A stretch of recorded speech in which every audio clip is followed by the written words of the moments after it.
Welcome to the Records Week 3 preview for this upcoming football games. We're going to start with the game of the week, which is St. Augustine versus Nice at St. Augustine. Of course, this is one of Florida's more premier matchups over the last decade or so, but it really hasn't been great in the last 4 years, and I don't expect it to head that way again. I mean, it's just been very lopsided. St. Augustine has got a 90-19 advantage since 2008, and given the way the two programs are going right now, I expect that probably to continue, with St. Augustine winning easily again.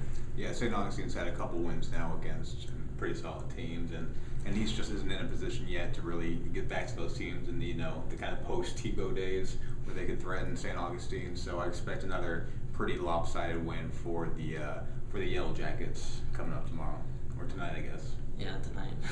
It's actually tomorrow if you consider when we're filming this, that anyone cares. But anyway, moving on to Bartram Trail Menendez. These are two teams coming off really rough losses last week, especially Bartram Trail, who had that game against Ponte Vedra pretty much in the books, and then Ponte Vedra stormed back in the fourth quarter and ended up winning on the very last play of the game, which is obviously as brutal as you can get. I expect them to bounce back easily here. Menendez just got a lot of depth problems, guys playing both sides of the ball, and Bartram Trail just had high-powered offense, so I think that one will be over pretty quickly. Yeah, I was at the Bartram Trail Ponte Vedra game, and I was actually on the field when there a little bit of controversy, I guess, from the fans as far as the play clock was going. I didn't notice anything wrong with it, but luckily for them, I think the game should be over against Menendez in the first 10 minutes or so they don't have to worry about the last 12 seconds.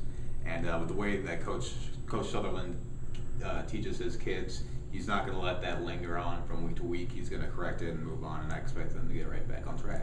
Yeah, I've heard a lot about the clock issues, but I guess the best thing you could say is that it's not a district game, so in the end it means nothing. It's one non-district loss. You learn from it, you move on, and really, Cole Mazza getting 150 yards or however many yards he ran on the ground is the biggest reason as to why they lost. So.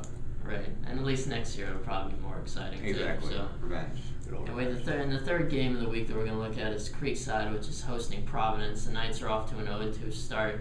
At the beginning of the year, Coach Sand told me that they were going to have some offensive line issues, and that's obviously been the case. They really haven't been able to block for quarterback Adam Sand, and running back Livio Hoxa was hurt last week, so they've had a lot of issues just across the board. In this game last week, they got beat 41-10, so it could be rough, but I'm not ready to give up on them just yet, even though they've cost me two games in the picks the last 2 weeks. But I think they can pull this one out.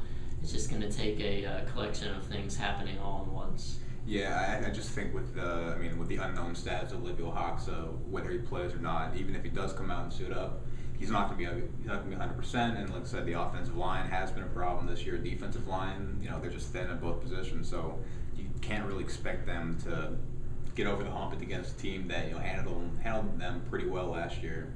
Right. So. Yeah, Providence is typically very, very good and lost last week to the top-ranked team in Class 2A and University Christian, so not much of a gauge there. So the final, probably not. No.